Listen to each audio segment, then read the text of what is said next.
This video is brought to you by GameMaker. And if you've ever wanted to get into game development, GameMaker does this really crazy thing where it's free. Just start making and only pay when you want to release your game to the world commercially. It's fast, it's user-friendly, and there's easy-to-follow tutorials, plus a dedicated community to help answer even my questions.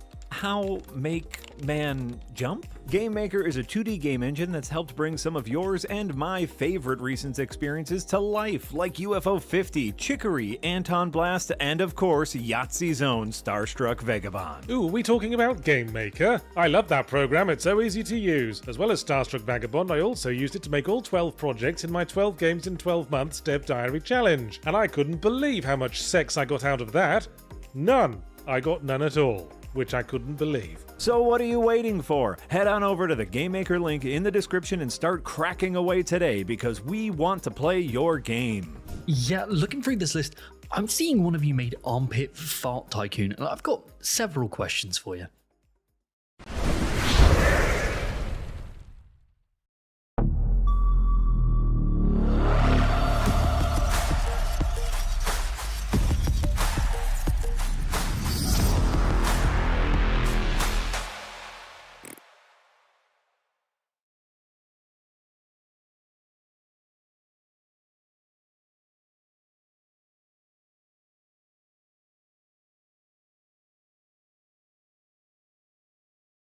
What? Am I live? Am I live now? Hello? Can you hear me? Am I getting through to you, planet Earth?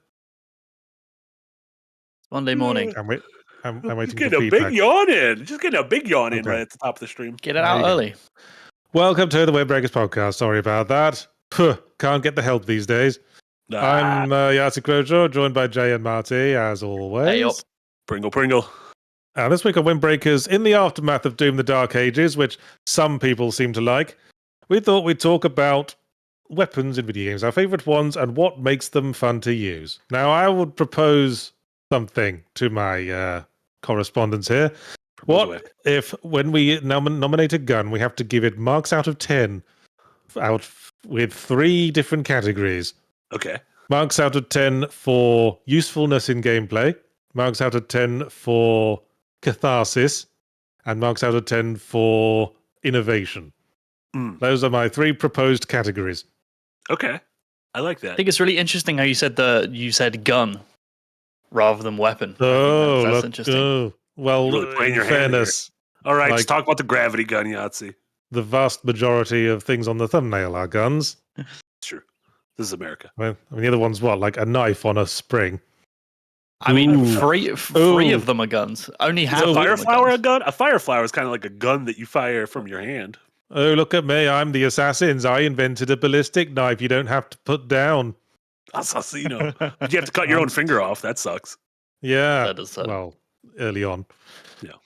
But yes, well, I guess my first thought was guns, because my first thought when I think of fun guns to use is the super shotgun from Doom 2, Yeah. which was always like on the go-to. I think I once referred to it as the sound of God slamming his car door.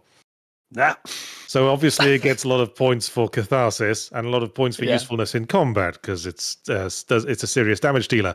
Innovation, not so high, Sure. because, Yeah. it's a gun. Yeah. It's a shotgun. Like Doom is nothing but shotguns, it seems. Did the gun in Doom, the shotgun peak in Doom 2, in your opinion? Have any of the modern Doom games, the modern trilogy, have they delivered a there's- shotgun that you think has kind of I like matched the Half-Life shotgun, Okay. and I actually liked the high definition pack version where they added a much chunkier pump sound to it. As for Doom shotguns, no, I don't think anything's beaten the classic super shotgun. Mm-hmm. I know I mean, we I always was think just the coolest calling back weapon is to it, when, right? when you put the I mean, skull and it grinds down the skull. We all really like that. Oh, I tried to use the grinds down the skull to make a shotgun gun in Doom the Dark Ages, but it just wasn't that fun to use, I found. I just gravitated mainly to the plasma gun and other things. Yeah, cool concept. I think it doesn't. Its badassery and concept doesn't live up to its how it executes. As I speak about in my video, I really like the Impaler stake gun. I think that's awesome. See, that's one of the things that made me realize there's a surprising amount of Doom the Dark Ages that parallels with Painkiller, which is one of my previous favorite first-person shooters. And in that game, also has a stake launcher that I would rate very highly with my 3 categories. It's useful in combat because it's a pretty heavy damager, and it's pretty much your go-to like accuracy gun for long range. It's cathartic to use because it pins baddies to walls. They go fucking flying. It's great. Yeah. And it's innovative because it's a fucking stake. And one of the interesting hidden mechanics of that gun is that if the stake flies through the air for a certain amount of time, so if you shoot it from really long distance, then the stake catches fire in midair and does like extra damage when it hits. Oh, that's so cool. That's cool. Awesome. I feel like cool guns in a lot of shooters are also they feel a little bit like tech flexes. Like, look at what we can do now with this thing, or like look at this interesting kind of quirk we've created. Oh yes, that's where the gravity gun comes into things, isn't it? Yeah, gravity gun. But even stuff like the pinning enemies against walls, that's almost like a look at our physics engine. Like, look at what we're able to do with kind of the ragdoll of these characters. And yeah, the gravity gun is probably the king of that, right? It's definitely a 10 out of 10 for innovation, but I don't know. When I first played Half-Life 2, I didn't use it in standard combat as much as you might think. Because my general rule of thumb for guns is that if it puts any steps in between pressing the button and the thing dying, then it gets less and less cathartic. And the fact that you have to find something to pick up before you can fire it at someone was kind of made it less fun to use than just shotgunning a dude in the face. Yeah, I just think interesting weapon designs will change how you interact with the game based on its usage. So, for example, like a stake gun, or you can sub this out for like a bow in games. They will require you to think about drop off and distance and stuff like that. And the same with a shotgun. If it was like a realistic shotgun, you could shoot that weapon from any range and it will obliterate anything you're pointing it at, because shotguns in real life are extremely deadly from a huge variety of ranges. But in video games, to make them more mechanically interesting, they shorten their range. So you have to weave and get close to enemies. So for me, if a weapon is encouraging you to interact with the game systems in a different way, and especially if the game is then encouraging you to use a vast majority of those weapons, like in Doom 2016, which uses its ammo counts to encourage different weapon usage and forces you to do that, I think that's when the weapons become interesting. When it's just point weapon, press button, and it like line traces, that's not very interesting to me. Yeah, they also have to feel a little samey. Yeah.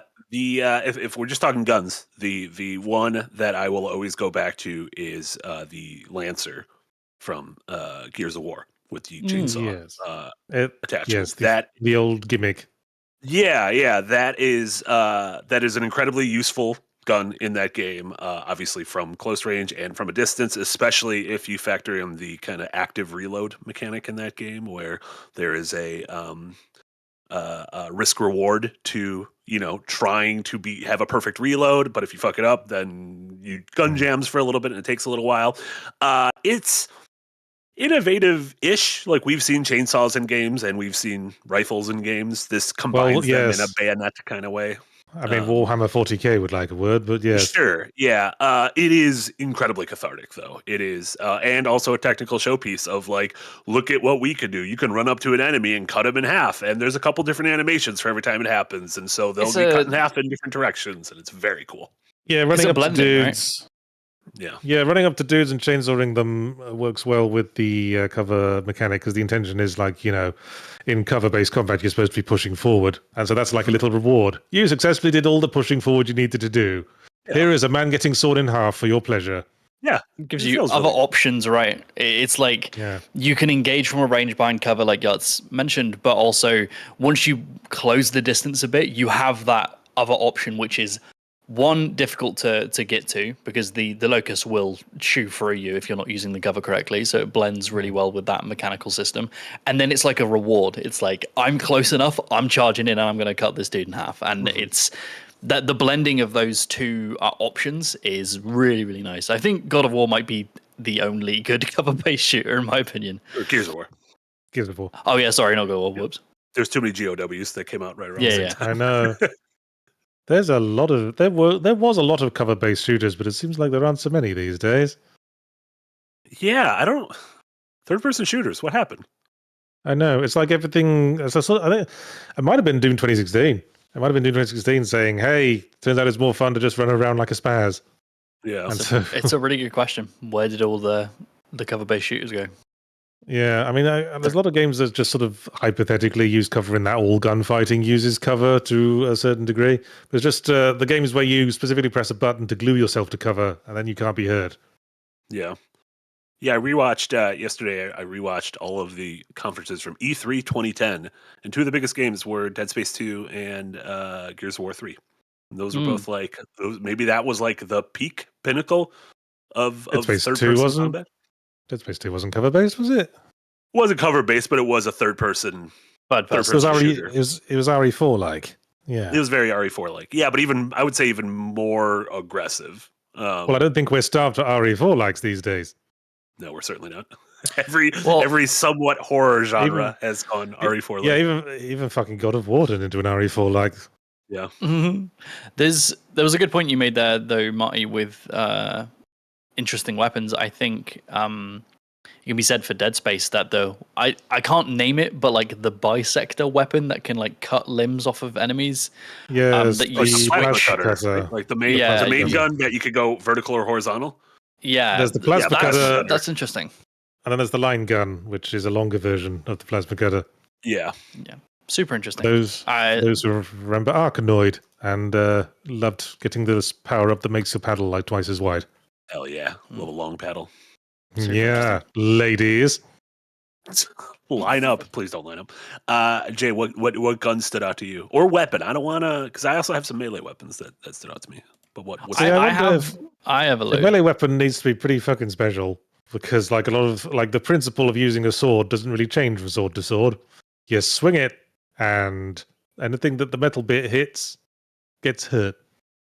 Well, I always think back to games that put a huge emphasis on the weapon you're interacting with changing the gameplay flow, and I think the best example of this are games like Devil May Cry and extending on into Bayonetta.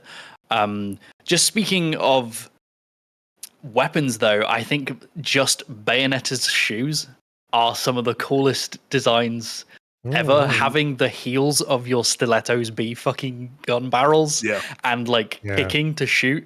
It may not be the most interesting thing mechanically, like you can juggle and combo enemies using it just like any Devil May Cry game, but thematically I think there's a certain thing where I'm very mechanics focused as a designer. I'm like, it has to be mechanically driving the game forward, but there's a certain level of cool where it surpasses it, where I'm like, I don't care, this is just cool, and the fact that I'm have the fantasy of using it is just interesting. Who's like ready for hair as some? well. Who's ready for a gaming trivia test? What are the names of Bayonetta's 4 guns on her hands and feet? Oh shit! Ebony and Ivory. Nope. No, that's Dante's guns. That's Dante. I don't actually know. Are they like angel names? Bayonetta's guns are called Parsley, Sage, Rosemary, and Thyme. Oh, just like the song. See. I see what you did there. Clever. That was nice. That's awesome. I like that. Fun. Those games are so good. I love them. It's also Something Bayonetta. Something about guns on legs. There was that lady from that one Grindhouse film as well. Yeah. Yeah, Grindhouse. gun a for a chain leg. Yeah. Chain gun for a leg, yeah. Yeah. Robert Rodriguez is what was Planet it? Terror? Planet Terror. Yeah. Planet Terror, I think, yeah. The thing I always remember from that movie is when they like cut out the second act. Like the film burns Yeah. away, and then all of a sudden it's like you're in the third act of the movie. Yeah. You're like, how the Yeah. fuck did we get here? Amazing. One thing Bayonetta does really well, and I think some of my favorite combat systems in games do well, is that little slowdown effect, the witch time. Is that what it's called? Witch time? Yeah, it's like a form of parrying. Yeah. Yeah, but it's it does a good job of you see the same thing repeated over and over, and yet it is always satisfying. I feel like the Doom 2016 like glory kills are that way. Even parrying in Clair Obscure, like there's a lot of games. There's something about it that feels really good every time. It's like standard design practice now to just add sometimes just like a microscopic little slowdown when you successfully land a hit. Yeah. And a lot of the times it happens so quickly you don't even notice, but your brain does. Yeah. And, It's like a little audio and a little visual thing that, I don't know, it feels like a Yeah. little endorphin drop. If you want to talk like the broader principles, a lot of when it comes to making a gun cathartic or a weapon cathartic, that's all little details. Like I used to hang out with the dudes who made Fruit Ninja, and they made hay out of making it very satisfying to just slice fruit in half in the air. Yeah. And I think I remember them saying that if for each slice of fruit, there's like 20 different effects cracking off, visual, audible, and like tactile. And most of them, if you were like called upon to list them, you would not be able to because you don't notice them. They Your happen so quickly. It all goes straight to your subconscious. But you'd miss them if they were gone. You would notice that it was less satisfying if any of them were gone. I agree. I think game feel is a huge part of making weapons satisfying, but I also think it's an overarching thing to do with setup and payoff as well. With the idea of, I think Doom: The Dark Ages has some excellent sound design for its parries, for its weapons, and some amazing visual effects. But the ease at which you can parry, I think, takes away from the satisfaction. Getting witch time in Bayonetta is not an easy feat. It's like it's a chance moment that happens, or you have to be pretty skilled to make it happen. So that lends itself to a lot of that satisfaction. It's not happening like in Doom, Dark Ages. You're parrying stuff every 5 seconds. Boom, boom, boom, boom. So that thing becomes very repetitive. It becomes part of the core experience rather than being a reward, like we see in Clair Obscura. Yeah. I Or even like don't a know. parry in like a Souls game. I always found witch time pretty easy in Bayonetta, but then I'm not a scrub. Oh, Got him. I like it when a weapon has a couple different levels to use it at. Like there's a risk reward to, do you fire it off? So say like the Mega Buster from Mega Man, or even like Samus's gun. You can fire off the little pea shooter things, or you can charge it up once you get a charge shot. Ooh. There's a Like lot of Painkiller guns. again. There's even like Painkiller. The torque bow in Gears of War has a thing where the longer you hold it, the sort of stronger it can get, and the more aiming down the middle. But then it might start to shake a little bit. Maybe you can't hold it forever. Maybe there's a certain point where it's going to release anyways. So you have to kind of have that in mind and like start preparing to fire a few seconds in advance. The titular Painkiller in Painkiller is like an extraordinary weapon. It's like your default melee weapon, but it's also got a secondary and a tertiary fire that are all very distinct, different approaches to using the gun. So if you just hold down attack, it just spins around like a weed whacker, and you can recreate the scene at the end of Brain Dead with the dude with the lawnmower just splattering the shit out of people. But if you press alternative fire, it instead shoots the end off, and the end sticks to a wall. And then if you point at it, it creates a laser. And anything that gets in the way of that laser gets hurt. Sick. But if you press secondary fire while it's spinning, then the end shoots off, still spinning, and fires in like a straight trajectory. I like that. And it's a pretty devastating attack, but you've got to balance that against the fact that you can't use it for a while because you just fired the end off. Yeah. Yeah. Going back to what I said with Devil May Cry and how its weapons feel different, I think this extends into other games such as the Soul series, where the weapons you find that have very clear thematics, they will mechanically work that way in game as well. Like, you can understand that if you find a stick with an anvil on it, you kind of understand what the moveset's going to be and what's going to be required of you to use it. And the thing with Devil May Cry is that when you were getting all of your different weapons, like the gauntlets felt very different to use in Devil May Cry 1 than Rebellion, his core weapon. But in Devil May Cry 2, each new weapon you get has the exact same moveset. So it's not just thematics that are important. It's like comboing it with the correct like systemic usage. They have to blend together. But Devil May Cry 2 is bad. Devil May Cry 2 is really fucking bad. I'm starting to think Devil May Cry 2 might be a bad game. Yeah, maybe. I like it when there's context to a weapon. Either you see this, we're seeing this in like the Metroid runs we're going through, or Mega Man, or even Devil May Cry, I like earning a weapon from an enemy and like understanding when I beat this thing, I will get its ability, and its ability is Yeah. that weapon. So whether that's a boss in Mega Man, or like again getting the weapons in Devil May Cry from an enemy you've defeated, or the same thing with the bosses in Metroid Dread, or even stuff like lore behind weapons in the Souls series. I kind of like going into each weapon and kind of reading what's going on here. It adds a little Yeah. bit of weight to them. Well, searching I for the do Moonlight that. Greatsword, right? Yeah, Yeah. I do that at the end of my gameplay session when I'm bored and putting off having to stop playing. You should Yeah. just be able to put them on a playlist and have like a nice Peter Serafinowicz read off all the lores to you while you're just running around the world. This is That'd be kinda nice. It's interesting to have weapons that are obscenely powerful, because and how they're delivered to you. Because I think one that's a reward, like the famous one for me, is Ratchet and Clank's Rhino that you get for usually at the end of defeating the game. So Yeah. it's a ritual for me whenever I play a Ratchet and Clank game to do a second playthrough with the Rhino and just obliterate everything, and that feels very cathartic and nice to do. But for example, and spoilers, plug your ears if you don't want Doom spoiled.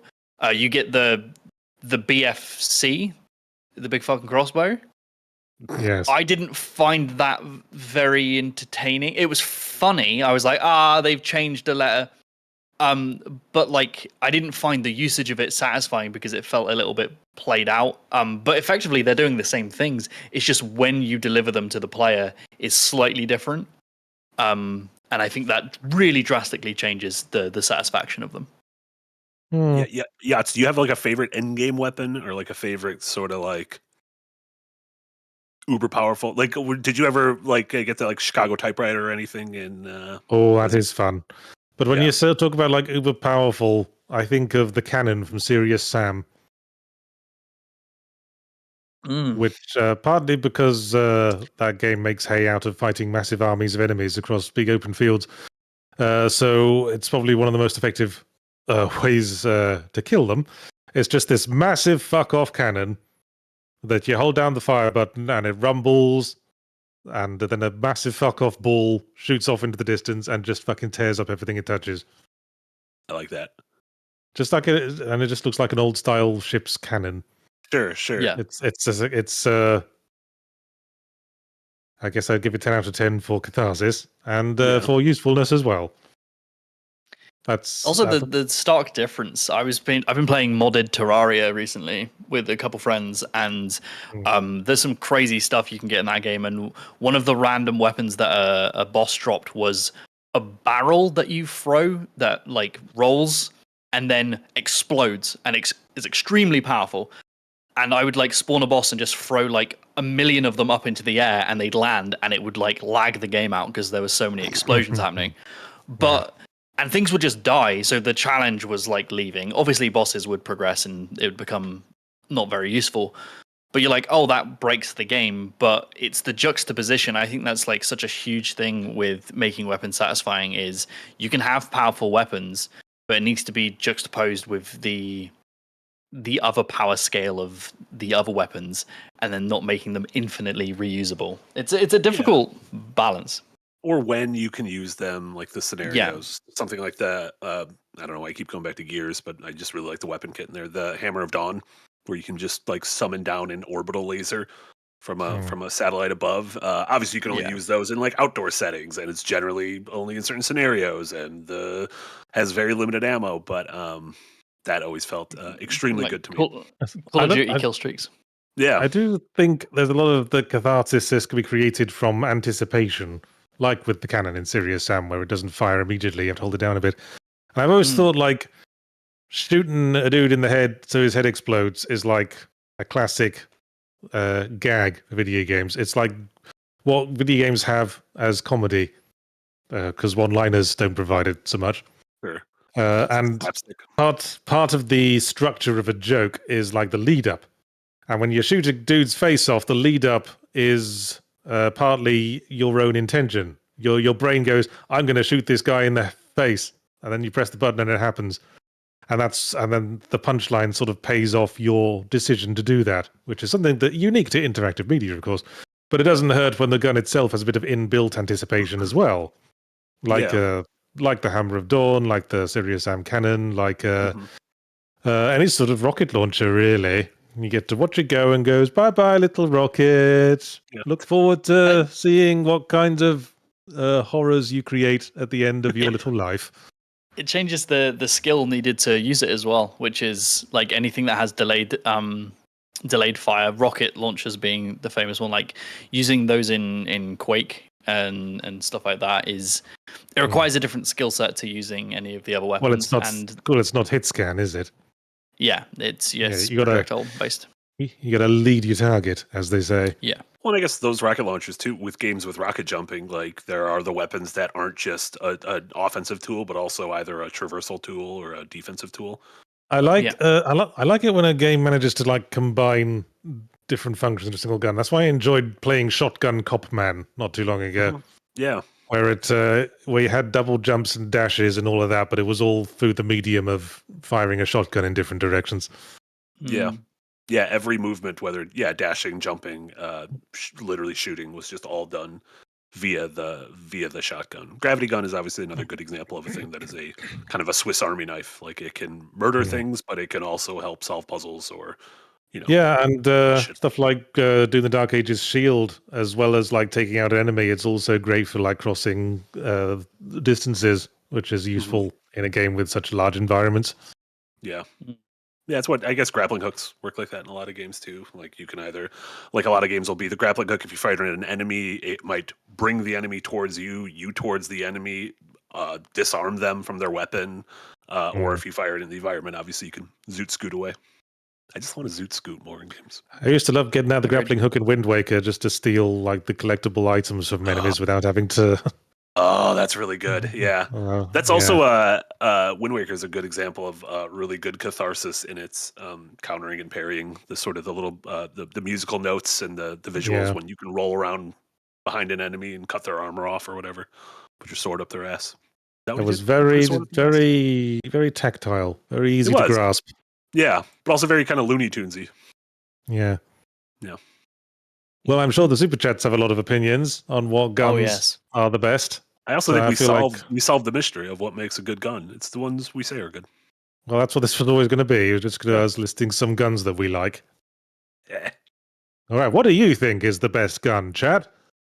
Drop your super chats now, and I have to read them out. It's this whole thing we do. Doesn't have to be a gun either. It could be a sword. It could be fists. It could be an animal. Be a shoe. Could absolutely be a shoe. What's a game with good fist damage? What's a game where you can have a good fisting? Sifu. Yeah, like just Sifu. Your fists. Yeah, that's just your fists. Improvised weaponry is also really interesting. Like scouring the Sifu is just a good game. Hey, shit. Yeah. Batman Arkham Combat. That's some good fisting. Ooh, the Indiana Jones game. Indiana Jones had good fisticuffs. Kind of silly fisticuffs. I don't know, but entirely driven by game feel. Yeah, I think the fisticuffs might have been like my least favorite part of that game, especially towards the very end and for the final boss fight, where you had to learn a whole bunch of new rules for this one dude's fist fighting. This man doesn't like fisting. Yeah, that was a bit. Jack and I did an entire Elden Ring fisting run where he was just punching things. Fucking Japanese karate, man. Classic Jack. Raven gives $5 and says, week 5 of having nothing to ask and nothing to contribute to the conversation. Hold on, I think I know what my bit can be. Word of the week. And then he provides another $5 super chat and says, Raven's weekly word of the week, week 1. Ebullient. Someone who is full of energy and or cheerful. Yes, I'm aware of how many times I said weak. I know what ebullient means, Raven. I thought that was a little chicken thing you put in like your stock. Like a little condensed block of chicken. I'm going to challenge you, Raven. You got to come up with a word I haven't heard of. Oh, here we go. If you're doing words of the week. Amr Yasura gives 25 AEDs and says, I have a soft spot for unique weapons even at the expense of game design. I don't remember the 60th sniper rifle I used, but I do Saints Row's arsenal. Anything in particular from Saints Row's arsenal spring to mind? Because they don't for me. I guess I'm remembering the dubstep gun from Saints Row 3. Dildo. Yeah, there's a purple dildo.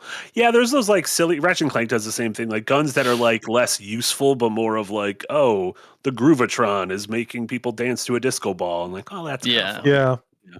I think it was Red Faction Armageddon where at the end you unlocked, for like the New Game Plus, you could unlock a gun that was like a unicorn that farted rainbows. I remember that. Yeah, that was But- a big very- deal in that. Very silly gun. Yeah. And then Amayasa comes back with another 25 AEDs and says, SR 3 out of 4 especially. Oh, Saints Row 3 and 4 especially. P.S. After I dropped Old Skies, I saw like 4 cool indie games that aren't out yet. Thinking of revisiting Obra Dinn. Any advice if I do? Play it. Learn Enjoy it. some basics about old-time nautical operations. Yeah. Yeah. Learn Google the difference between a seaman and a top man. Machi. Dr. Theo, $5 says, back when I played Battle Royals, there was always one weapon I would always gravitate to, the car, especially in COD Warzone, before they nerfed the HP. Yeah, running people over in certain I games. guess a car is a weapon, right? Yeah. If you use it to run people over, yes. Sure. I don't feel like that's ever fun. Running people over in games has never been fun to me. You don't like running people over and then they go, wah, and scream and fly off and hit a lamppost? You don't think that's cathartic? I don't know, not really. Well, I think I like cars. I think I've it said this depends. It depends, right? Like if you've been fighting enemies, like we spoke about it last week about the wharf moment. Like if you've been fighting enemies and it's been really difficult and you're having a hard time with your weapons, and then you're suddenly given a vehicle where you can just mow them down with your big metal horse thing, then cool. Like, but if it's just that is the game, I think just randomly running pedestrians over. Did you ever run people over in GTA? Sometimes. like, if I was yeah. bored. It happened. It was Yeah, I wasn't fun to doing it on watch them. purpose. It was just fun to watch them Just roll to see, over just my see the windscreen. ragdoll. Yeah. Yeah. I mean, obviously, it would be monstrous to do that in real life, but hey, so would be shooting people with a gun. Yeah, that's not good. Don't do We're that. in This is fantasy true. video This game is true. land. And it's kind of fun to sort of treat yourself as the gun. So that you get the catharsis of accurately aiming yourself at someone I so love that they go flying. That's interesting. in terms of car violence, I did love crash mode in Burnout 3 and Burnout Takedown. But that was there was really no pedestrians or humans involved in that. But it was pretty much like you trying to cause, like a little puzzle, you trying to cause as much damage in a single intersection as possible. I like that. It required setup, right? I think that's what made it so. And every satisfying. level was like bespoke. Like you would restart the level and it was a small thing, and traffic would always be coming the same way, and so you'd have to be like, oh, if I hit this oil truck, it'll cause a big explosion, and then I can use that to maneuver over here and get in the way. Yeah. It's fun to run people over. It's also fun to get run over because I'm just remembering the Saints Row insurance fraud mini game where you ragdollize yourself right before a car hits you and then go flying, and you get more points based on how much damage you do to yourself. There was also that I think he was like an Australian comedian tried to do a playthrough of GTA 4 where he tried to see how far he could get into the game, but he turned speed and traffic up to 1,000,000%. And just trying to cross the street was this Herculean effort because cars would just appear out of nowhere. Love it. Juicy Jeff gives $5 and says, it's the mouthfeel like breaded mac and cheese. It has a creamy design with a satisfying crunch. Twisted Metal Black's weapon feedback is mwah. I never thought of breaded mac and cheese having a good mouthfeel, but you're right, Juicy Jeff. Yeah, it's smart. Yeah. It is the creaminess with a little bit of the crunch of the breading. Oh, that sounds good. Twisted Metal Black was a good game. I never played it. I did play Carmageddon back in the day, if you like your vehicle combats. Twisted Metal Black was my first. It was the game I got a PS2 with. First PS2 game. Yeah. Remember that? Remember when that was a thing? Yeah. What was that? What was that FPS game that was also a driving game? I think was it Bethesda did it or id? Rage. Rage. Yeah. That's the one. Yeah. I remember playing the multiplayer of that, which was just strictly driving for a while. It's like a fever dream. I barely remember anything about that game. Rage is very forgettable to me. Both Rages. Yeah, I know. Whatever happened? That was supposed to be like its next big IP. Well, there's a Yeah. second one, right? And isn't it Rage like 2 is really like very Mad Max colourful? Fury Road kind of inspired. Yeah, there's with Rage the 2, and that wasn't magenta. very memorable either. So it just went straight back to Doom, and that's where they've been ever since. Rip. Enter. We don't need no badges, gives $4.99 and says, hooray for weapons that are both fun to use and promote the unique theme and feel of a game, i.e. Altair stroke Ezio's Hidden Blade or the Hunter's Store Cleaver. Oh, it's much more than just Altair and Ezio using hidden blades now. Every That's like- motherfucker. That's like 12 different dudes now.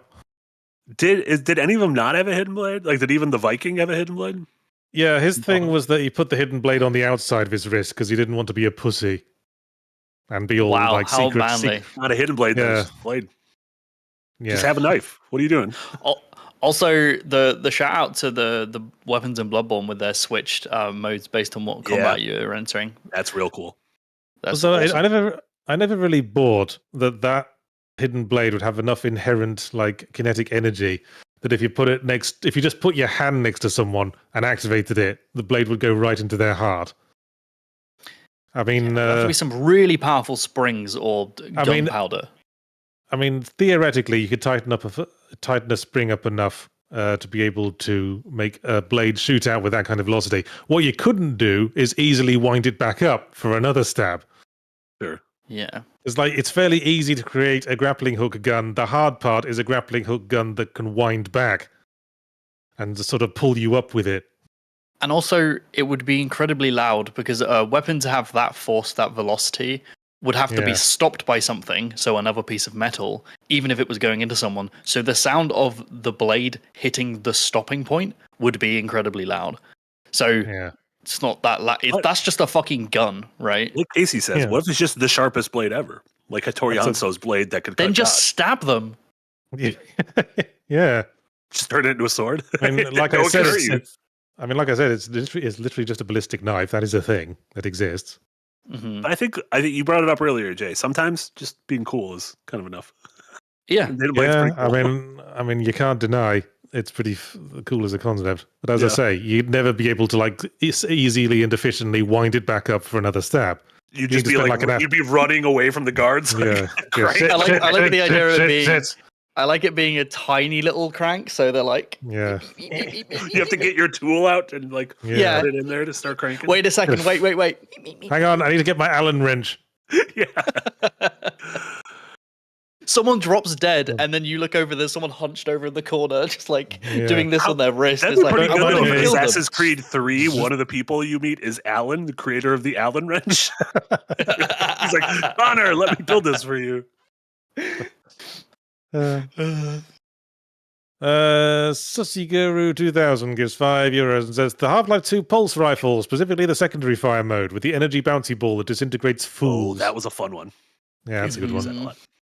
And What game do you think has the best weapon kit? Just like array of weapons with like no skips. Are there any game? I guess every game has like a dud of a weapon, right? I guess I'd go back to Painkiller, and the dud would be probably the Shurikens and lightning gun. Sure. Just any game that encourages you to switch between them. OG God of War 2016 and Ratchet and Clank, I think, have this. I would feel so excited when I would unlock a new weapon in Ratchet and Clank because even if it wasn't insanely effective in combat, it would be funny. Mm-hmm. Or at least do something different. And I knew now I have another tool to use when the other weapon's ammo runs out, right? And the levels are very well paced in that sense. I think Halo had a pretty good arsenal too. Memorable. I don't think they're very different mechanically. Seriously? Like the Needler. Those fucking pew-pew Nerf guns in Needler. Halo? Pew, pew, pew, pew. Yeah. One of many pew-pew Nerf guns in that game. Oh, I never found Halo guns satisfying. They just feel like toys to me. Pistol's cool. Ooh, where was I? Yeah, so Matty gives £10. Sorry to excite you for a second there, Marty, and says, sometimes you just need a simple crowbar, right, Dr. Freeman? Is that the best base weapon? Like, what is the best, just like default, you have it at the start of the game? Bioshock wrench. Quake shotgun? I guess Quake Shotgun is really early, yeah. I miss the days when every first-person shooter had to have a bespoke melee weapon, like that was uniquely theirs.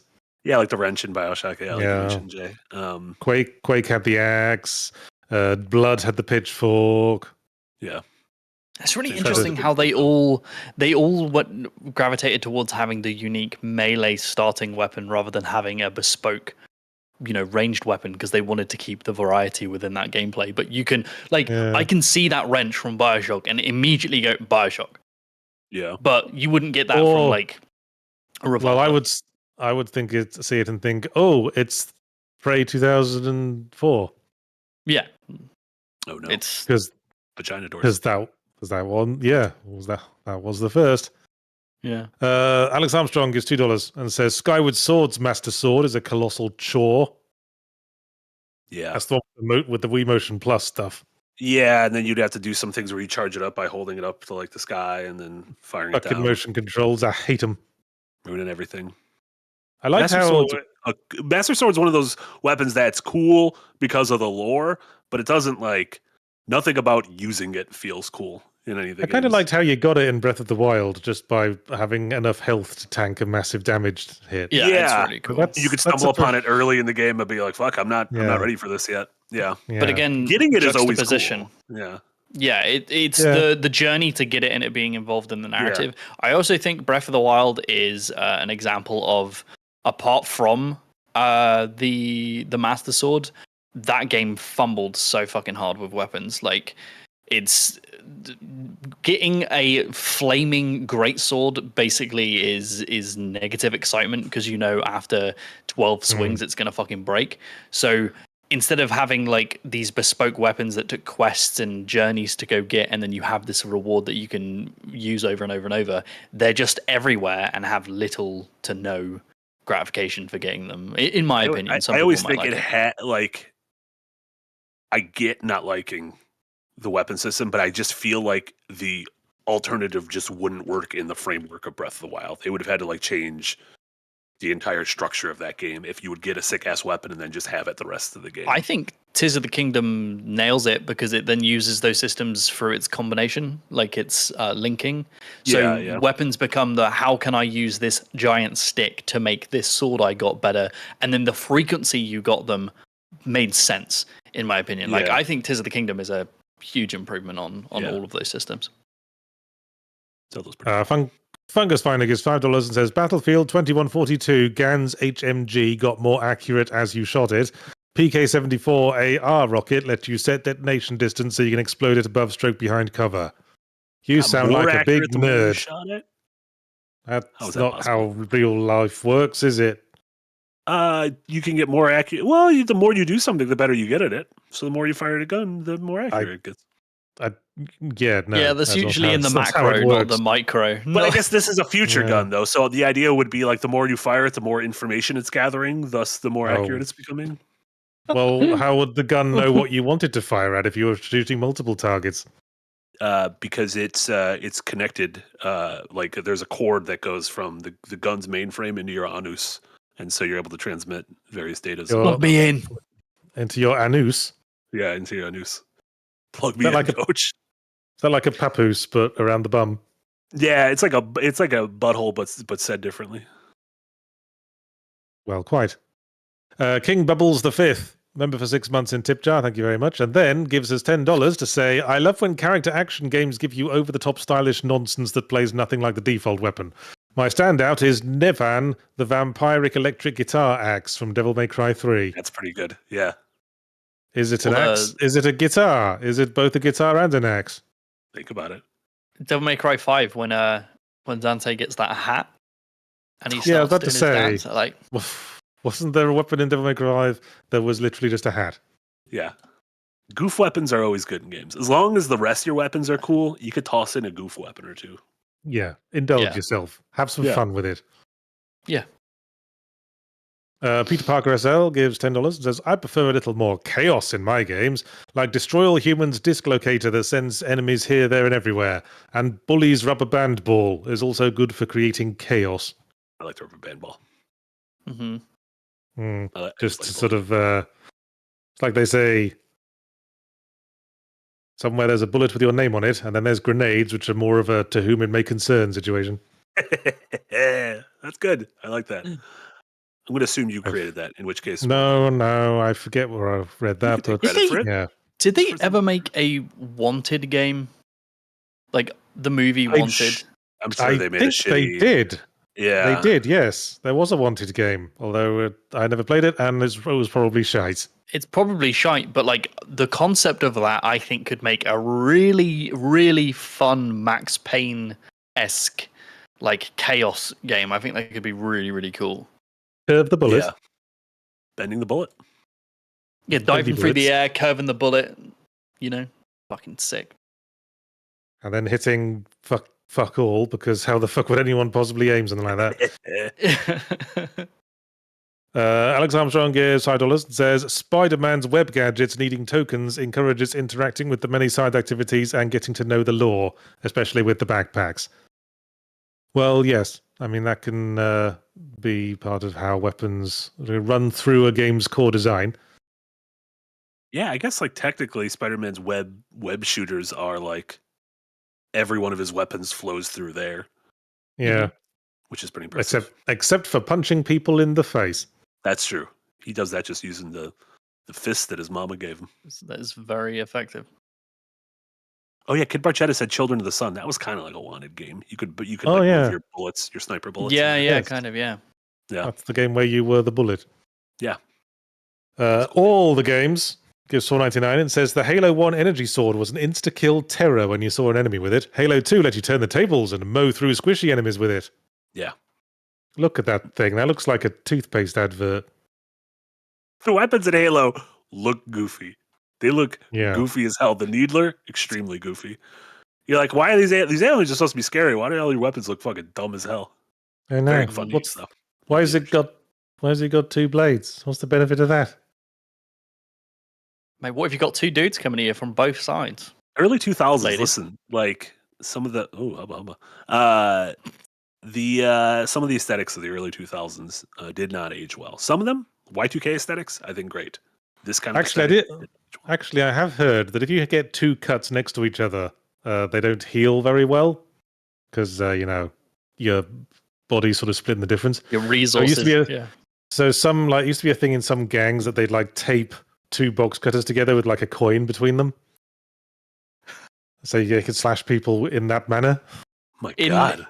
In reality, game dev wise, it's probably because modeling is usually mirrored to save on like resources, and they probably modeled half a sword and went, "That actually looks kind of interesting if you double it up." So let's We're doing here. We're flipping it. Boom. So something to watch out for in video game design, kids, is to look for asymmetry, because that's usually how they mark main characters as opposed to random like plebs. I remember this, Yahtzee, because the first stream I was ever on with you was for a Sherlock game, and or like a Sherlock-esque game, and the main character was very asymmetrical, and we were talking about the design of it and that very thing. Well, there you go. I'm glad you remember the first time we met, because I fucking don't. I've done so many streams. Alex Armstrong gives $2 and says Far Cry sniper rifles make outposts easy yet fun. Yeah, I used to do that in Far Cry 3. Just get the silent sniper rifle and then game's over, basically. Yeah. You like sniper rifles being whatever you're pointed at will get shot, or do you like having to factor in distance? Well, playing through Oblivion as like the stealthy archer, I've actually like come to appreciate like having to correct your aim a little bit, because it feels more like an achievement, I suppose. Sure. Well, that's for me, sniper rifles might be the antithesis of what makes weapons satisfying, in the sense of if you're playing Battlefield, you could probably take an assault rifle and get double the kills, but if you're on a hill lining your shots, miss 5 of them, I guarantee you that one shot you hit will be more satisfying than just going in with an assault rifle and getting those 5 kills, because of what it takes. It's the setup and the difference of mechanical interactions that weapon has that makes that so satisfying. So I drop off all the way. Get fucked line tracing. Eric Weichhardt, member for 18 months in the value tier, fucking cheapskate. Says, weapons, satisfying. I'll gladly bring Resonance of Fate with the combo system, where you break the enemy's defense and send them flying with bullets. I'm going to be honest. Resonance of Fate. There's a little bit of Resonance of Fate inside of Clair Obscur when you pull out your guns in Clair Obscur. What game is that? Guns, whatever they are.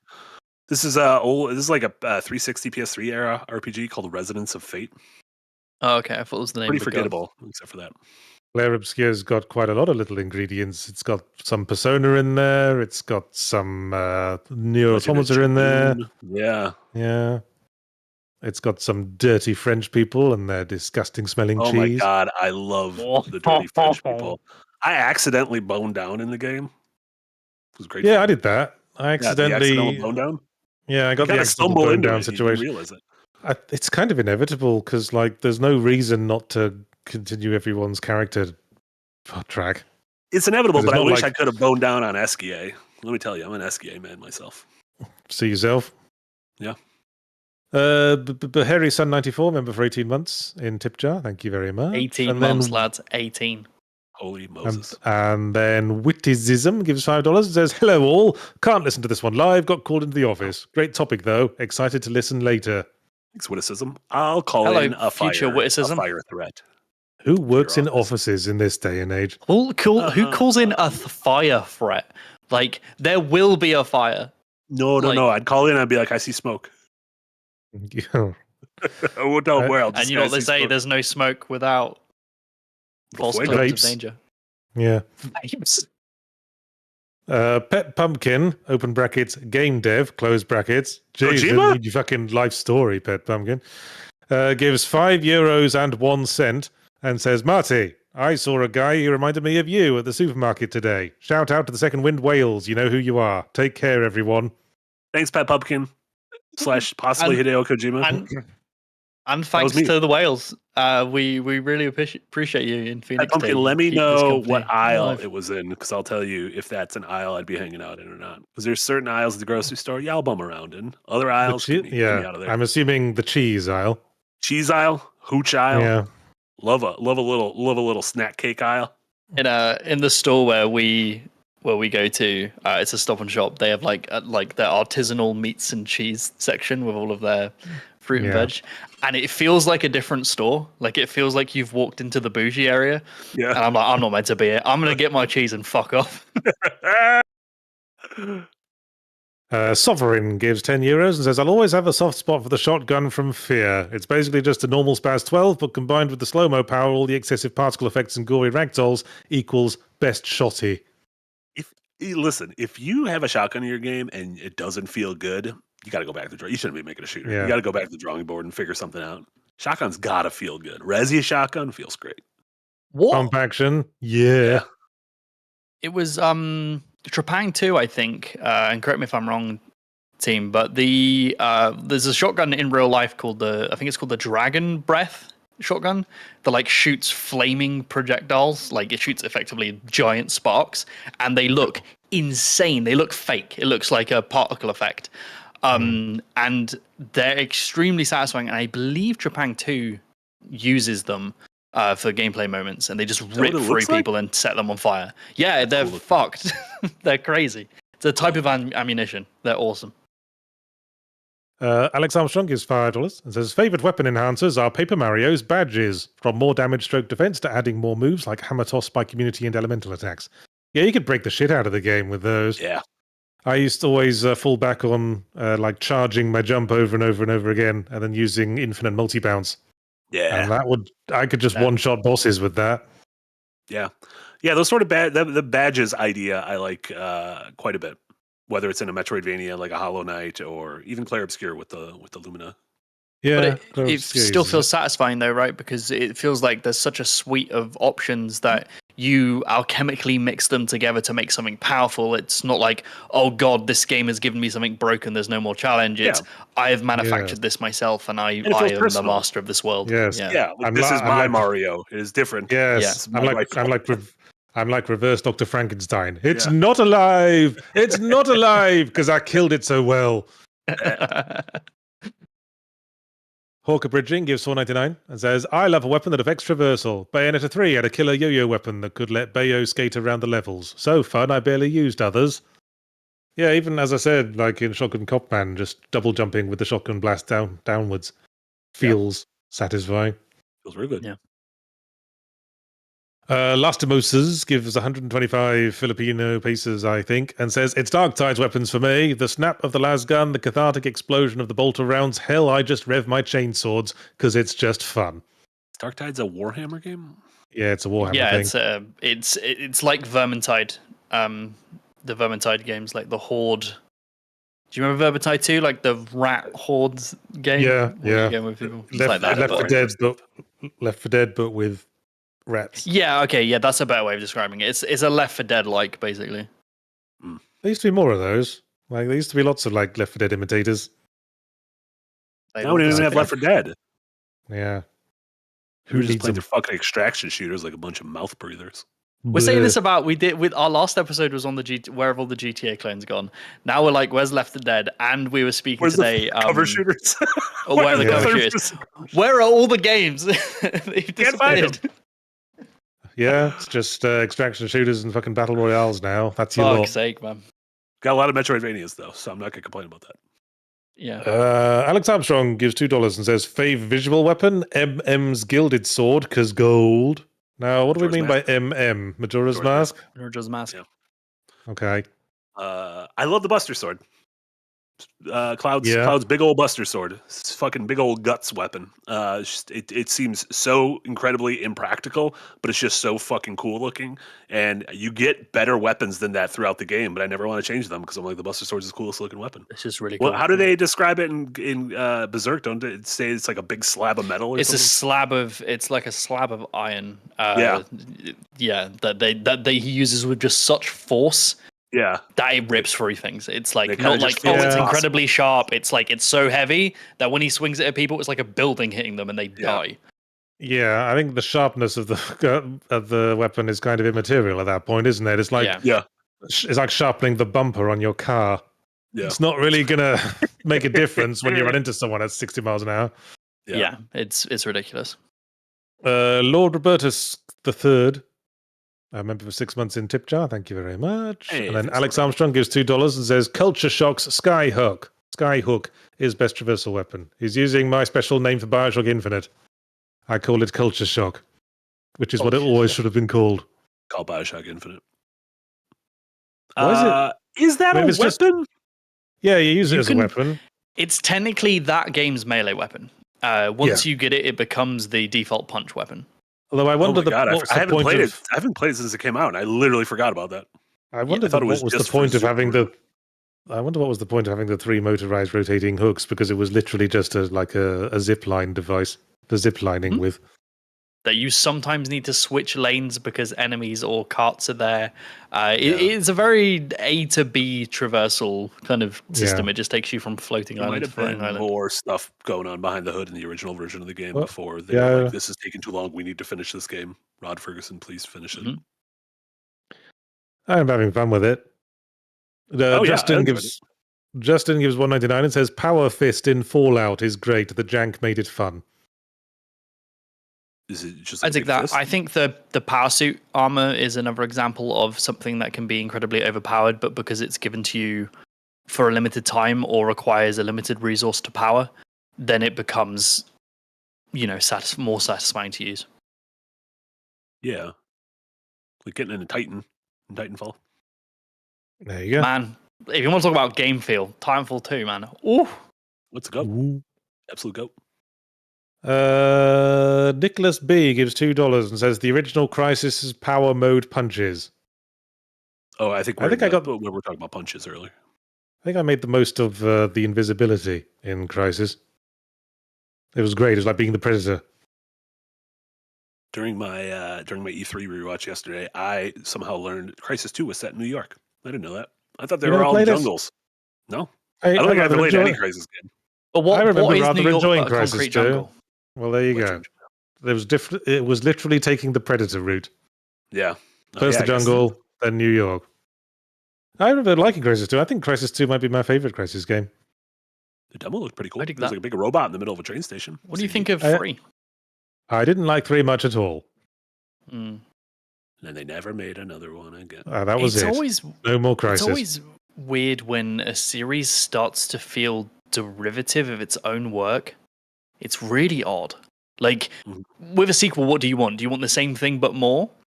Or do you want something completely original and new? And a lot of the times there's this fine line between feeling derivative of its own work or just, yeah, this is more of what I wanted, right? That's a fine line to walk. Yeah. Yeah, it's tough. Meisterkleister Heister gives €2 and says, Yahtzee, what's the meaning of the word otios? Well, it means pointless, but I think it's going against the spirit of the challenge to use words that are archaic or no longer in general usage. Because that's like challenging me to guess the definitions of foreign languages. Basically, yeah. The past is another country and Start all that. getting Latin. Well, speaking of Latin, Raven then gives $5 and says, a word Yahtzee doesn't know. Sesquipedalian? That's one of my favourite words. It means given to the use of long words. Raven. And yes, let's appreciate the joke that it is a very long word that means given to the use of long words. Doesn't have any self-awareness. Or too much. Yeah. Damn. Case619 gives $5 and says, have any of you heard of or played Rain World? I'd love to see it on Yahtzee Tries. It makes you feel like a rat in post-apocalyptic New York City.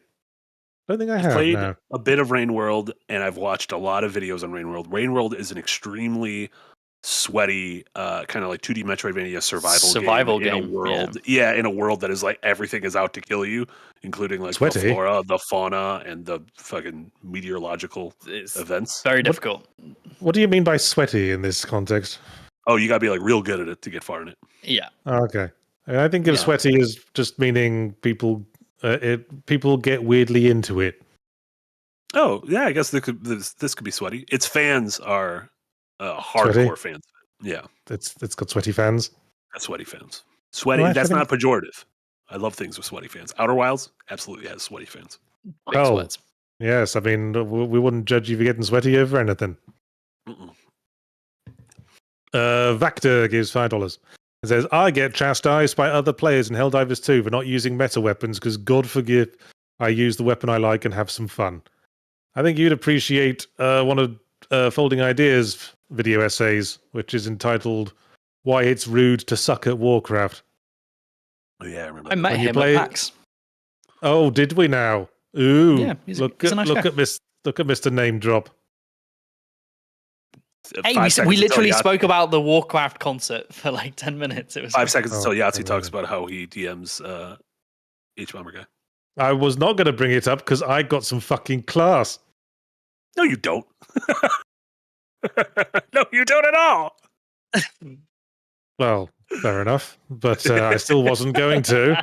But I will if you insist. Hunter Roge gives $10 and says, since I recently replayed it, the Zweihander from DS1, just a big sword, but goddamn is that heavy attack satisfying. Also, speaking of Doom, I think I prefer the classic BFG to the modern version. You know why it's called the Zweihander, don't you? Because Zwei is German for two. Yeah, you can't trick me with German. Sword. Oof. Yeah, I know you know German. I just thought I might blow the minds of some people in the chat, perhaps. You did. Mine's Majority of blown. Americans. 1, 2, 3, 4, 5, 6, 7, 8, 9, 10, 11, 12, 13. Elf.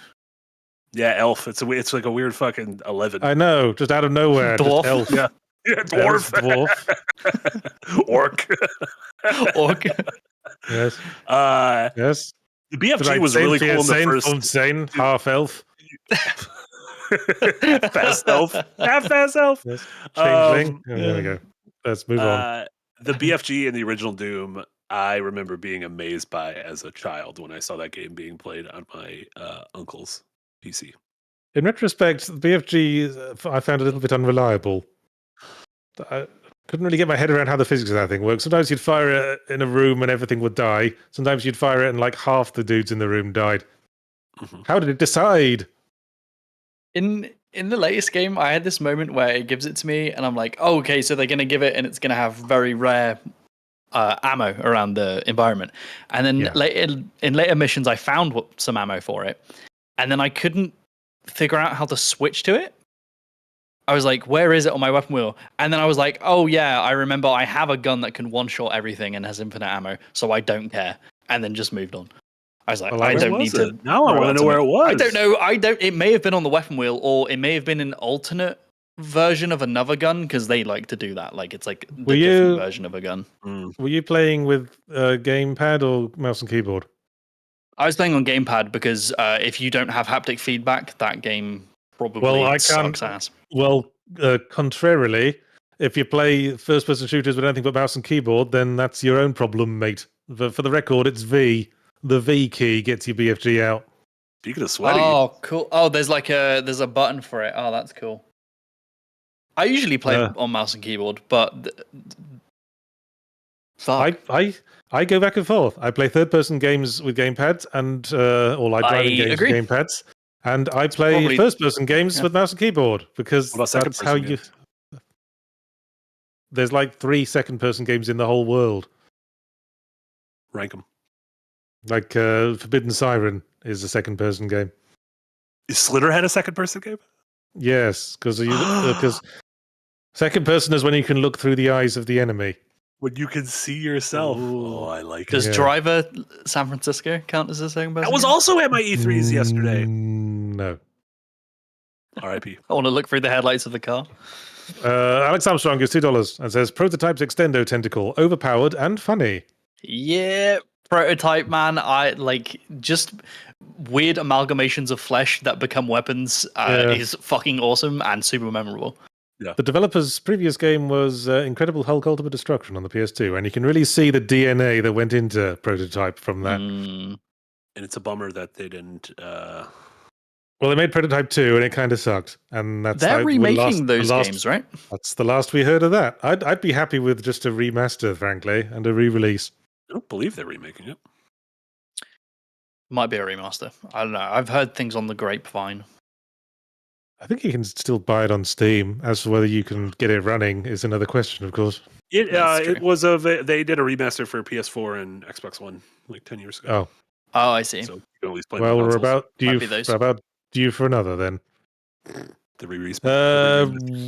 Ryan Betts gives $5 and says, I love when weapons have their own signature sound. Gravity gun from HL2, the bat from Smash, lightsabers and blasters from Star Wars. Name more now. The noise that the BFG 9000 makes in the original Doom. Sounds like a new. I bet we could all imitate it right now. Your own microphone cut it out. Your own microphone was like you're humming too hard. Yeah, fucking mic. Yeah, I do like. I like noises with a nice or guns with a little soundscape of their own. You need a glass of water, Marty. No, I hiccuped. Yeah, you've hiccuped a few times. So I should probably get a glass of water. Yeah.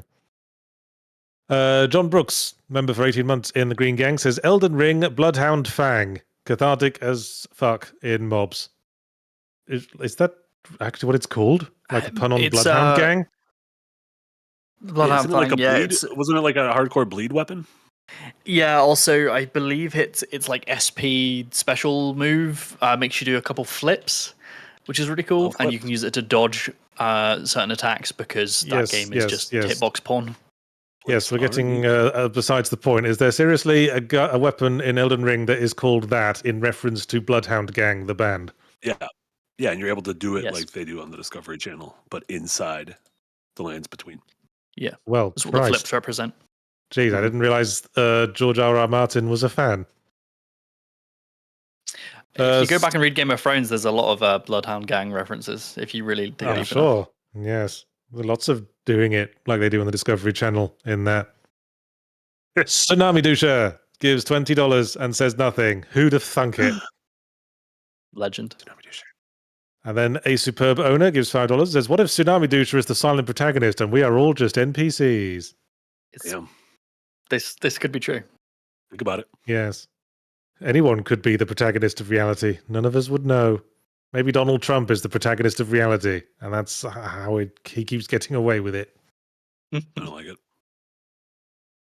it. Fungus Finder gives $2 and says, oh, and Jay, thanks for a little DeVito in Design Delve. You're welcome. Bullshit. Did you pull your little Derivative. DeVito out? I did, yeah. I thought it would be special for the Doom DeVito to be donned. Doomy DeVito. Gildon Yittich gives $5. It says, smart mechs like those in Zone of the Enders or Titanfall, tools of war but too sentient to be mere weapons anymore, bound to the tragedy of war. See, Yeah, or like Man. Evangelion, or like 90% of anime, apparently. I love Titanfall so much. Like being in the multiplayer of like Titanfall 2 and being on foot and like zipping around as a pilot and just like peering through a window and seeing an unmanned Titan, like because you can tell when someone's in one, and just seeing it and understanding the unbelievable threat of one of them and having to navigate the maps, kind of avoiding them or waiting to call yours in. Man, those games are so fucking good. It's such a shame that they're not doing another. God, fuck you, Apex Legends. Fuck you, Apex Legends, indeed. Pat Attack 13 gives $10 and says, one of my favorite recent weapons is Kratos' Leviathan Axe. Throwing it, freezing an enemy in place, and then shattering them never gets old. An instant classic next to the Blades of Chaos. Well, I'm sure the developers of Doom the Dark Ages agreed with you on that one. What half of my video is about. There you go. Yeah, it's rare that like the Blades of Chaos were already a very iconic weapon, and for them to shy away from it for the first half of 2016, but So still ballsy. make you fall in love with the gun or fall in love with the replacement. I think is testament to their design. It makes it such a poignant narrative moment as well. Like when he goes and gets the Blades of Chaos, it's bringing him back to his past that he's trying to forget to save his son. Like, man, the writing in those games it's is Bugs really Bunny good. meme with the gun. Forgive me, Father, but I'm back to my old me. A superb owner gives $5 and says, I think it's funny when Peach uses a golf club to whack folks in Smash. They should make Abby her Echo Fighter in the next game. Oh, too soon. Oh, spoiler alert. That's fine. Hey, Happened on HBO. spoilers. We can spoil it now. Man, is there any more bougie melee weapon than a golf club? No, actually, a golf trophy. A golf trophy that you won from playing too much golf. Sword cane. Sword That's pretty cane? bougie. Sword cane's pretty bougie. Yeah. The chain cane, like the weird whip cane from Bloodborne, that's bougie as fuck. Yeah. A cricket bat? Ooh, Cricket bat. Yeah. Cricket bats with polo A mallet. set on your back, a bowls set that you just roll at people. That's pretty. And you're elderly. Oh, one of those riding crops used in the course of equestrian events. There you go. Yeah. A crochet bat. Yeah, there you go. Those are all very bougie weapons. Yes. Geo Tony 13, member for 18 months in tip jar. Thank you very much indeed. 18 months. And then Daryl gives $10 and says weapons should have some type of plan, easy of use, reliability, a clear focus, execution of its focus. With DMC Devil May Cry, the angel weapons do everything right, well, the devil weapons fell misguided. Possibly navigating some typos there. Maybe that was the point, that the angels crafted perfectly balanced tools, whereas the demons were just like, fuck it, use this thing. I don't know. Nerds will justify Have anything. them then. This is true. Amayasa gives 25 AED and says, fave Saints Row weapons are Apoca Fists, Dirty Bat, Chainsaw, Disintegrator, Black Hole Gun, Abduction Gun. I miss when Saints Row was good. I miss when that Saints reminded Row. me. I miss when Time Splitters. Oh my god, I absolutely miss when Time Splitters. I loved Time Splitters a lot, and it was super memorable, and I miss it. I want it back. We used to be a society. Did you play Second Sight by the Time Splitters developer? I did. I did not. I didn't even know they did that. I was fond of that game. That was But it's also more a second from person game. It was more narrative based, but Sure. I enjoyed it for that. Second Sight, it's called, right? Yeah. Yep, Second Sight. Thank you. Meanderbot gives $5 and says, throwing my hat in for Metro 2033's belt-fed shotgun for sheer maniacal joy, and I need it to be in more games. I didn't play Metro 2033. I do like the idea of a belt-fed shotgun, though. That seems nice. That seems like shotgun from Intense. It's sleepy in here, isn't it? I I'm not the know. only Big, one. the big sleep. I had a tiring weekend. I had to take my eldest to a movie night. Minecraft? Hmm? Minecraft? No, they ended up watching Sing. You know that? Oh, like a movie night Aw, at home. That's good for Yeah. kids. It was like a sort of a pseudo sleepover event, but where you don't actually sleep over. Gotcha. Do you think they waited until the adults left the room and then put on like Salo or something? No, these were fucking 4-year-olds. There were plenty of adults staying in the room because half the 4-year-olds were too scared and had to hug someone Of by Sing? literally any kind of adversity in a film. They put on the Probably OG should watch Salo. Suspiria. Oh my god, a little Argento? Could you imagine? Yeah. Get that Giallo up in him? The kids getting that fucking color grading, just blast them in the eyes. Yeah. Just Fucking humming goblin all night. Confused Matthew gives $5 and says, "I think the best weapon is like a big hammer. Yeah, a big hammer." Is that a... Is that, Do we think- is that a reference? Do you think that's a quote? I don't know. I'm trying to I'm googling big hammer and it's just pictures of large hammers. I don't know. If I'm being honest. I think Matthew might just be confused, and that's on brand. Yeah, I think big hammers are cool though. Agreed. Big Yeah, anything's look- pretty cool. yeah. Yeah, and like holding a big hammer and swinging it is very satisfying. I bet.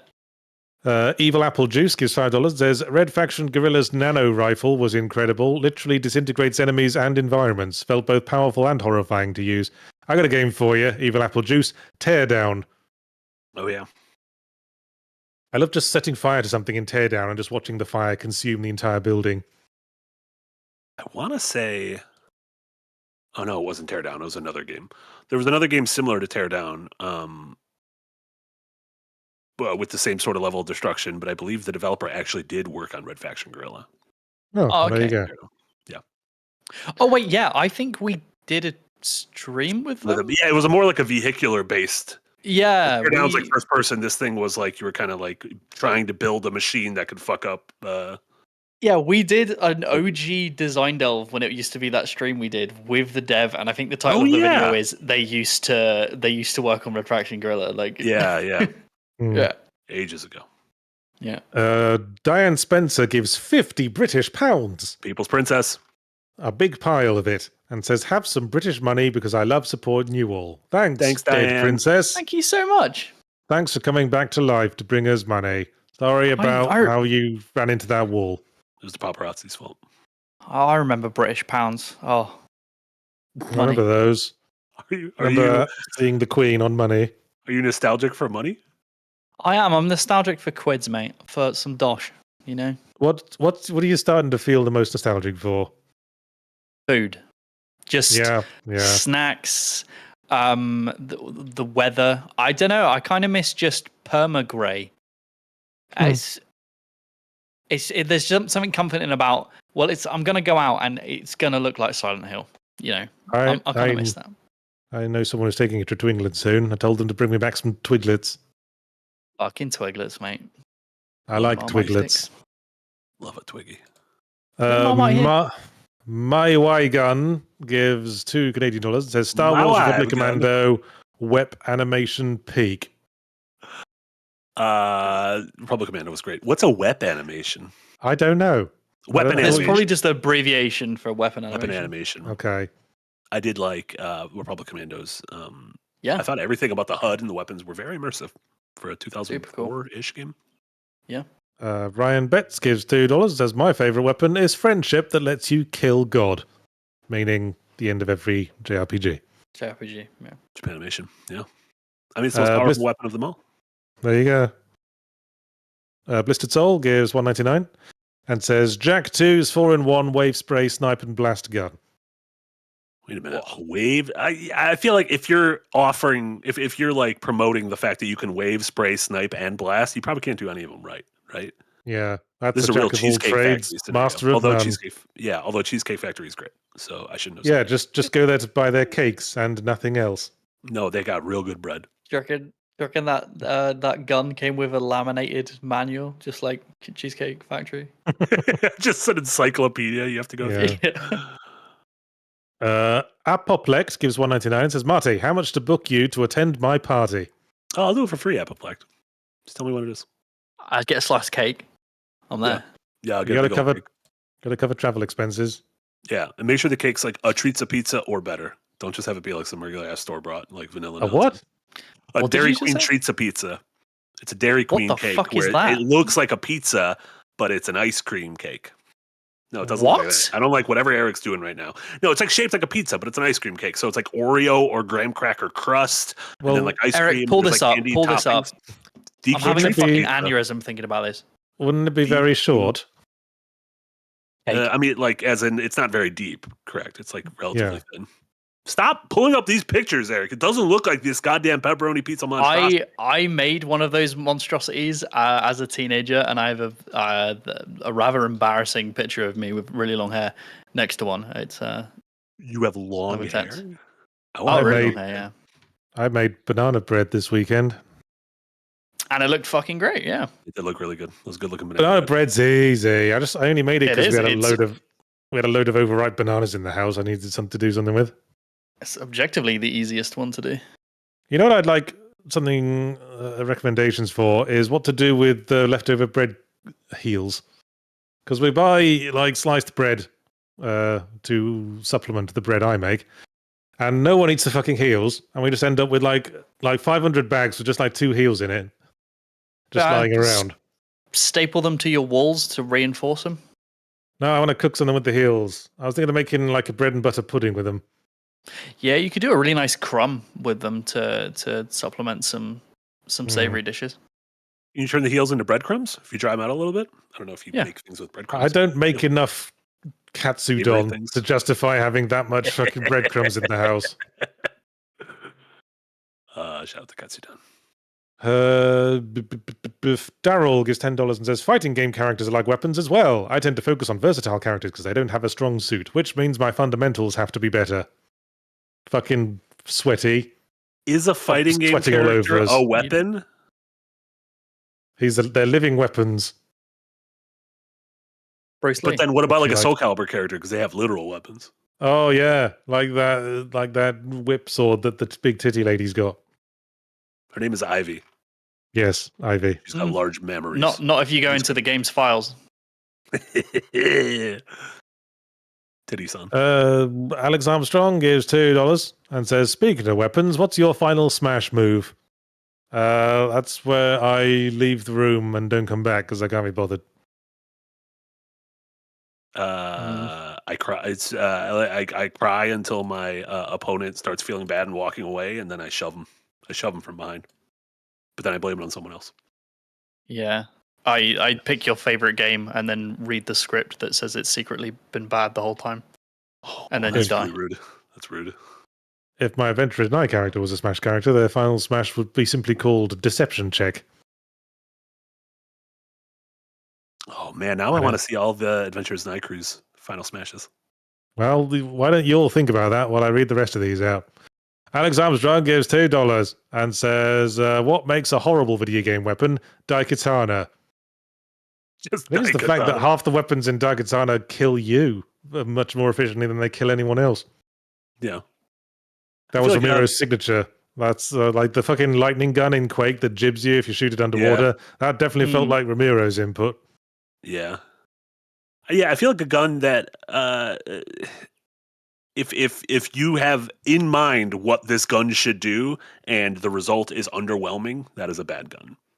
Like Oh, there you go. like screwing up a shotgun. Like shotgun, you should, if you're really close to something, especially in like a in something like Resi or any shooter, like you should like the tactile nature of the feet of the damage you're dealing should be immediate. I like Yeah, those joke Doom mods people make, and where they compete to make the shittiest weapons imaginable. Like there's one where you got like your basic punch, but every 3 or 4 punches, your dude breaks a nail, and he has to like fix it with the clippers before he can do any more punches. That's pretty good. That's pretty good. I like that. There's one where it's just it replaces the chainsaw with an electric toothbrush, just thrusts it at people. Mine would be throwing wet paper towels, not even like screwed up, like just flat wet paper towel that you Yeah, you throw so at they people. just sort of They just sort of They just kind of like flop around. conform. Yeah. They just kind of conform to the person's head and do no damage. Or taking all of Yahtzee's discarded bread heels and just balling it up. Turning Yeah. it a little heel ball. No, you chuck them like frisbees because they'll be a bit stale, won't yeah. they? And that's the mechanic. If you wait, it becomes staler and it does more damage. Oh, I like that.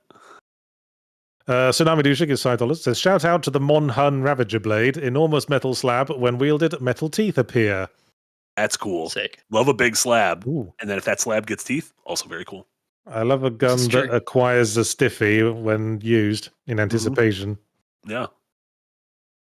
The True Mandalorian, member for 16 months in tip jar. Thank you very much. Mando. And then Paul gives $2. Says, thanks, Yards. Skyrim is more fun with a stealthy bow. Yeah, I've been playing a bit of that, on and off. Skyrim or Oblivion?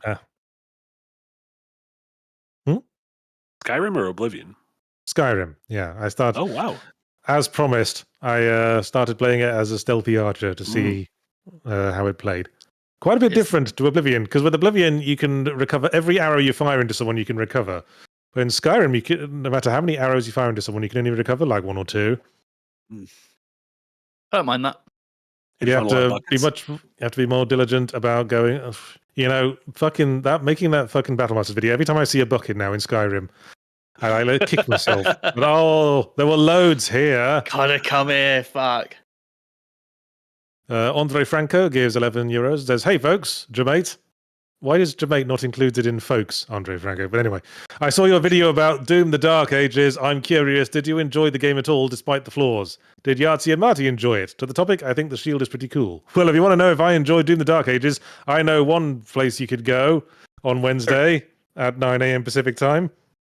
You could go to the Second Wind's YouTube channel and watch this week's Fully Ramblematic. Incredible. I've still not passed the 90-minute mark. I've been relatively positive on the 90 minutes I've played, but I'm attempting to finish Clair Obscure, and let me tell you, I just keep finding side quests. I'm at the end of the game. I just keep finding side quests. Yeah, for me, I was actively insulted by that game, and there's a 17-minute video for you to find out why. Yeah, and everyone's up your bum. How many people in the comments have suggested upping the difficulty setting? A lot of them, but guess what? The flaws in the game are built into its fundamentals. Upping the difficulty will change nothing. So, oh well. And I did that on DevHeads. We played it, and I upped the difficulty, and nothing changed. So, man, you seem to hate that game even more than I did. I'm even shocked at myself at how much I dislike that game. And I'm the guy who hates games, apparently. Hey, I'll make a video on something I like. You gotta like something next time. Hopefully. You should play a good game. I'm playing a game that I quite like at the moment, actually. So much so that I'm like shunting my previous candidate for review in favor of it. Incredible. Oh yeah, we spoke about this before. The great shunting of 2025. Yes, I did a big shunt. Because I finished one game and thought, I guess I'll play this other game a bit. Now I've got some free time this week. And after playing it for a while, I was like, you know what? The previous game I played, I'm just really found kind of boring and don't have much to talk about. I want to talk about this game. This game I am interested in. I can't believe you finally sat down and played Danganronpa. That's huge. Shut up. That is not what it is. Oh, we need to get the vote for your summer game. We do need to get the vote. Yeah, like summer's coming up. Vactic is $2. It says reinstalling Titanfall 2 because of you, Jay. Smiley face. You know what? Fuck it. I'll join you. I'm going to reinstall after this as well. Hell yeah. And then Fungus Finder gives $2. It says Yahtzee should send baked goods as a Patreon bonus. Fuck you. No, we can't. We keep myself. telling Yahtzee he cannot monetize this hobby. He needs to have one hobby that is not monetized. I'll tell you what I'm planning to make this weekend. I'm going to make a cake roll, a Swiss roll. Oh, like one big one or several small ones? Yeah. I'm like, I haven't made many cakes lately. I've been mainly making buns and like biscuits and shit. And Dude, I want to see how, carry on. I'm going to start experimenting with cake. I fucking love it. See how consistent you can get with that, with the rolling. Yeah. I've seen a lot of Swiss rolls that have kind of a jank spiral, but I don't know. I believe directly at you. and keen to challenge myself. Just have to decide on flavors. There's such a range you can have with Swiss roll. First, you choose the flavor of the cake, and then you choose the flavor of the filling. And are you going to double up on fillings? Because sometimes they do one side, they have like a layer of maybe jam and then like a cream, or are you going to have like a flavored cream? Oh, I hadn't thought about that. You know, I've always been fond of coconut and pineapple as a flavor combination. Ooh, coconut and pineapple Swiss roll, dude. Sign me the fuck up. What if you roll such a perfect spiral that you start uzumakiing? Oh, well, that's the risk. That's always the risk. That's the major risk with home baking right after the soggy bottom. Yeah, you might find yourself becoming uzumaki. Anyway, Andre Franco gives €6. Says the weird ass spike wings thing from DMC4. Lucifer, I think, was the name. I like the spike wings. Spike wings are cool. Mm-hmm. Devil May Cry's got cool weapons. Agreed. Not Devil May Cry 2. We don't talk about that one. No. And then Apoplectic gives $1.99 and says, "Hey, you with the beard and glasses. Yeah, you.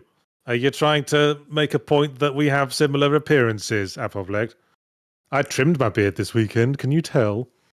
He looks like a baby. Where I look so handsome and you look like a little baby and well groomed. How do you stay so youthful, Yachts? What have you done? I never smile. That's true. That's fair. Yeah, it checks out. And he spokes that pack of heaters every other day. All right, that's all the super chats. Thank you very much, everyone. We got through it. We got through another one. I'm proud of us. Thank you for reminding us why we bother.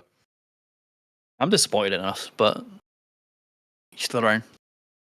I was Yahtzee Crowshaw. I was joined by Jay and Marty, of course. If you want more stuff from me, as I said, fully emblematic this week on the subject of Doom the Dark Ages, and my Wednesday stream, Yahtzee Tries, where I play new indie games. I'm thinking of trying The Precinct this week. Haven't decided the other game, though. That's like Grand Theft Auto, but you're a copper, I believe. Yes, I was just curious, because I remember, because we were talking quite recently how games don't really do like cathartic crime sandboxes anymore. But now here's this game about being a policeman. What does that say about our culture? We're going to find out on Wednesday. Have we internalized the propaganda? Oh, no. Not the propaganda. Of the government funding. And of course, there'll be the Yahtzee Tries compilation video on Sunday. So that's me. What else we got? Jay, you got a new video that came out.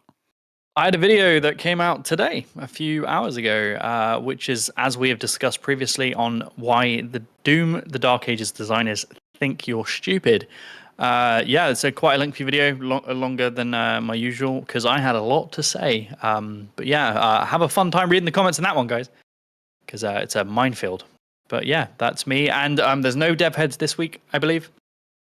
It's going to, again, be pushed back to the week following, because we're going to be trying out another one of those episodes where we play a game with you lot and talk about the design of it, because you guys seem to like the one where we got to play Doom together, which was really, really cool. So we're going to try that out again.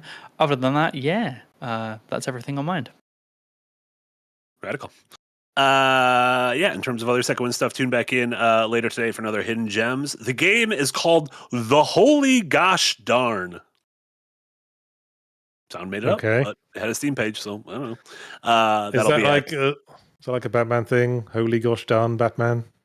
I don't know. It looks like a somewhat of a time loop game with death, but it's got the Cal Arts thing going on, so I don't know what it is. That'll be later tonight. Tomorrow we got a new backdrop. We'll have new Unpacked on Friday, and then the big different thing this week is Saturday. Starting at 11 a.m. Central, we are doing our Double Doke, which you guys graciously helped fund last month. So 11 a.m. Central to 5 p.m. Central, we're going to be continuing our Dokapon Kingdom game with myself, Jess, Jesse, and Casey. So tune in this Saturday for it.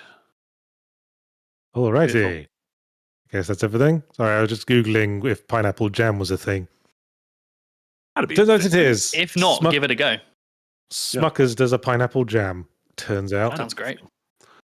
Yes, that'll be it from us. We have one more little supper chat. Oh shit, yeah. Andre Franco gives €2. There's a couple bucks more for the road. Well, thanks you very much. Thank you to all our donators. We're keeping us going. Thank you. Appreciate y'all. All right. Appreciate you all. Not so much that we'll stick around, though. Bye. Piss off.